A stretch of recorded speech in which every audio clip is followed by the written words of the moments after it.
What's going on, guys? Welcome back to the channel. Welcome back to another video. In today's video, I'm going to be showing you guys how to replace your intercooler on your S55 engine. Either works on the M2 competition, the M4s, and the M3s. So this is the intercooler from Burger Tuning. It's finished in this really nice gloss black. So in terms of hardware, it does pretty much come with everything it needs down there. It should be somewhere, oh, right over here. So it comes with everything you need. You don't really need much tools to do the job. All you really need is one of these pick tools, some kind of like siphoning tool, a bucket. As you guys can see, this is pretty janky, but it works. And just a flathead, that's pretty much it. So the first thing we're gonna go ahead and do to make life a whole lot easier is we're actually gonna remove the carbon fiber strut. It's just gonna give us a little bit more play with this tank and help us access the bottom of the intercooler and the charge pipe if we need to. So it's just an easy thing to get out of the way. So without further ado, let's go ahead and remove the V-brace. So we are gonna go ahead and remove this. I do recommend having a pry tool. Makes this stuff a whole lot easier. I'm gonna be using a flathead, probably some janky method, but it works. And just like that, once you have the clip off, this whole piece just comes off super easy. Let's go ahead and do the other side. So again, my janky method, but it works, guys. Just go ahead, pop this up. This is pretty much what I do to get this thing out, and then I pretty much just pry up on this. Bada bing, bada bang. And all of this should just come off. Now it's time to remove that strut brace.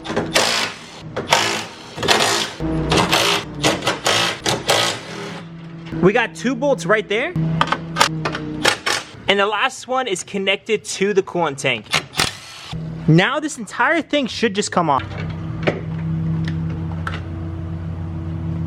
Now to also give you more flexibility, we're gonna go ahead and remove this bolt as well. Again, you don't have to, but it'll just give us so much more flexibility right over here and with the charge pipe. So let's go ahead and take out this bolt as well. I believe that's also a 10mm. So since you're removing the intercooler, you are gonna have some coolant falling out. So the first thing I like to do is actually go ahead and open up this guy right here. It's basically a smaller coolant tank designated for the intercooler. And this is where our bottle and our little siphoning tool is gonna come in handy. We're just gonna pretty much suck as much coolant out of that coolant tank as we can.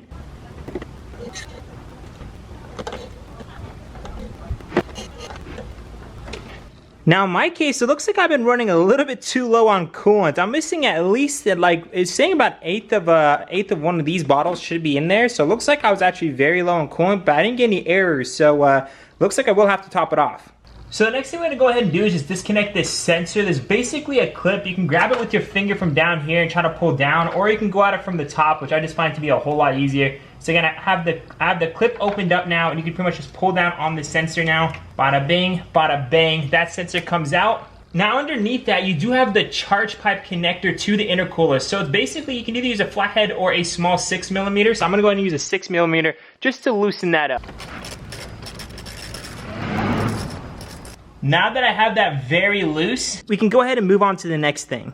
So we got everything sorted on this end. Now on this side, we do have a couple coolant hoses. But before we actually get into these coolant hoses, we do need to loosen up both of those clamps right there so we can actually pull it off of these charge pipes. Loosen up the 2 inner ones towards the intercooler.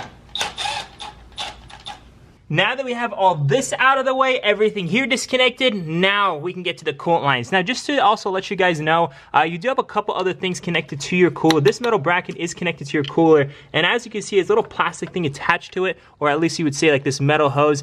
This one is disconnected, actually should be connected, but it's disconnected. So I'm just gonna go ahead and leave it disconnected. And actually, as you can see right down there, this piece right here, this little cable should have been connected onto that, which is not. So anyhow, that makes my life a little bit easier.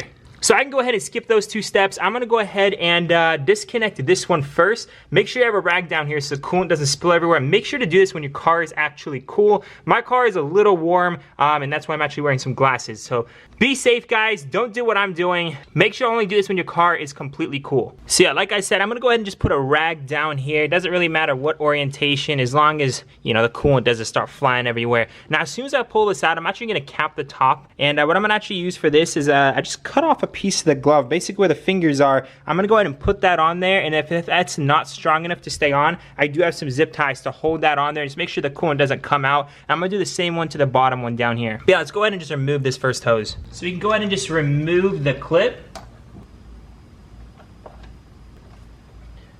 Thankfully, no coolant has spilled, so yep, that one is good.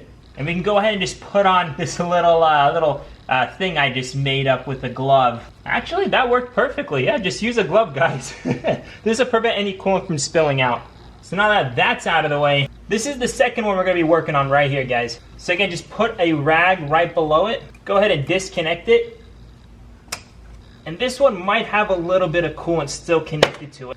Might actually be easier if you actually remove the engine cover.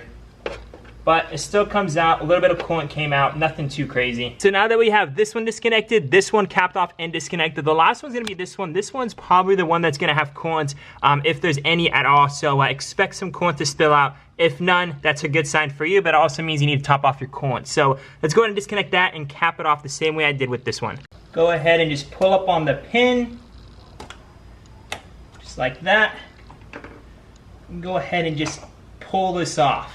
Yeah, thankfully, not much coolant did come out, so that does make our lives a whole lot easier. So at this point, I'm gonna go ahead and move the rag out of the way and just cap this one as well. Now, this is the moment, guys, where we're pretty much just gonna be using a little bit of finesse to move it out of the way. We have both the hoses capped off, so coolant shouldn't be flowing everywhere. We have everything disconnected down here, so I'm gonna go ahead and work on this side, pulling it up, trying to get it out of the boot, just like I did right there. And again, just kind of finesse your way up. Now that this is disconnected, that is disconnected, we just have these two hoses we need to force it out of now. So I'm gonna go ahead and do this single-handedly, and just like that, guys. Did get a little bit of coolant there, but got everything out. So now that we have this cooler removed, guys, we do need to transfer on the mass airflow sensor. We need to transfer over this tank and all the brackets that are below it, including this hose. So yeah, there's a few things we gotta do right now. I'm gonna go in a little bit of a time lapse, mainly because, I mean, it's just pretty much direct unplug and replug.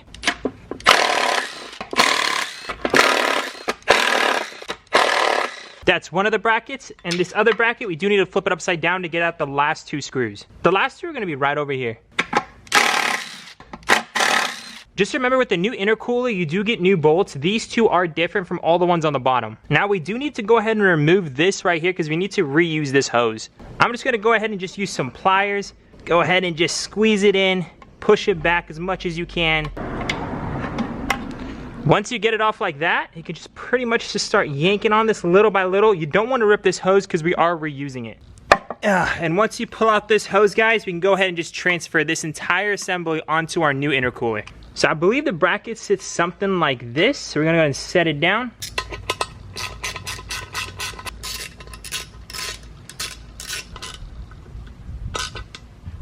Now we can go ahead and put on the second bracket.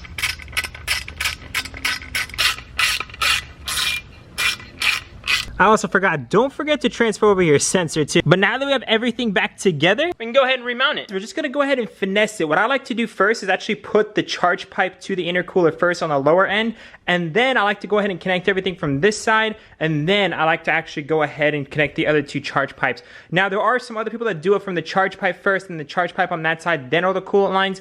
It doesn't matter, but I find the easiest thing is to start from here first.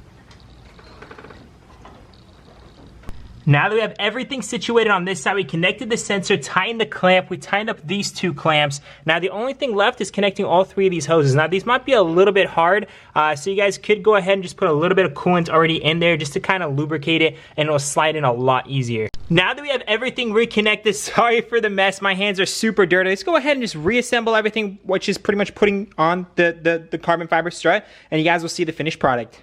Guys, this is looking so good. We finally have the gloss black intercooler, the gloss black BMS charge pipes. We have the bottom one installed as well. We have the intakes installed as well. So we literally did 4 mods in the last 2 days. That's pretty much almost full bolt-on, other than a down pipe, which I will be getting hopefully in the near future. I'm thinking about some SSR down pipes. I'll keep y'all posted. But yeah, down pipes definitely coming for this car. But yes, once you have the intercooler installed, just double check those two are tightened. That bottom one is tightened. You have the sensor reconnected, and these 3 hoses put back in. And that is the final product, guys. It is sitting so nicely. Make sure to top off your coolant if you haven't done so. There should be about probably like half a gallon missing, so make sure you guys actually top it off, maybe a quarter of a gallon. Make sure you top it off. There is a good amount of coolant that is missing if you don't. But yeah, that is the full install. If you guys found this video helpful, make sure to smash the like button. If you guys want to cop this BMS intercooler, link down below. And without further ado, guys, I love y'all so much. Remember to stay humble. I'll see you guys in the next one. Peace out.